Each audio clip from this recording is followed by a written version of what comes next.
Sir మీకు రంగస్థలం మీద మంచి పట్టున్నదనేసి మాకు తెలిసింది. రంగస్థల నటుడిగా కావాలన్నటువంటి కోరిక ఎలా వెంకటరామరాజు గారు, శ్యామరాజు గారు, లక్ష్మణరాజు గారు గొప్ప పండితులు.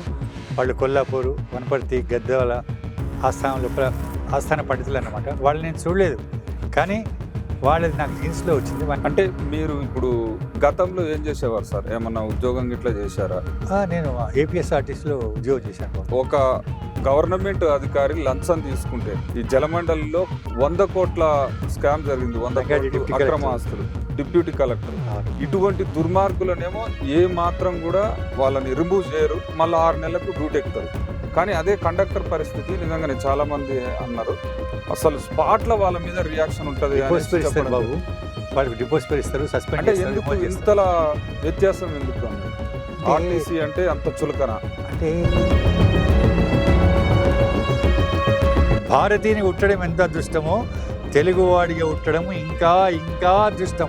అన్నమయ్య మనవాడు, త్యాగరాజు మనవాడు, భద్రాచార్య రామదాస్ గారు మనవారు, బాలమురళీకృష్ణ గారు, తర్వాత ఘంటసాల వెంకటేశ్వరరావు గారు. ఈ విధంగా చెప్పుకుంటూ పోతే తెలుగువాడిగా ఉట్టడం మన యొక్క అదృష్టం. ఎందుకంటే మీ గురించి నేను ఒక విషయం చెప్తాను.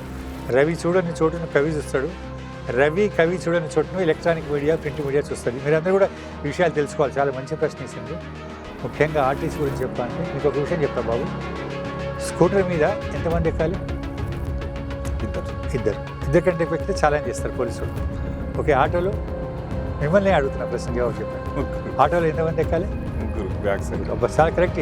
ఓకే, ఆర్టీసీ బస్సు లోపల ఎంతమంది ఎక్కాలి? సీటింగ్ కెపాసిటీ 45 ఉంటుంది. స్టాండింగ్ 10 మంది. 45 + 10 50 60. ఓకే, కానీ ప్రస్తుతము అక్కడ ఏపీఎస్ఆర్టీసీ కానివ్వండి, ఇక్కడ టీజీఎస్ఆర్టీసీ కానివ్వండి, సెంచరీ రీచ్ అవుతుంది సార్. సాంప్రదాయ కళల మీద మీ యొక్క అభిప్రాయం సార్? ఎందుకంటే కళారంగంలో ఎక్కువ కాలం కొనసాగారు కాబట్టి దానిపైన మీ అభిప్రాయం. వేద ముఖులతోడ వేద ఘోషలతోడ విలసిల్లినట్టిది వేద భూమి.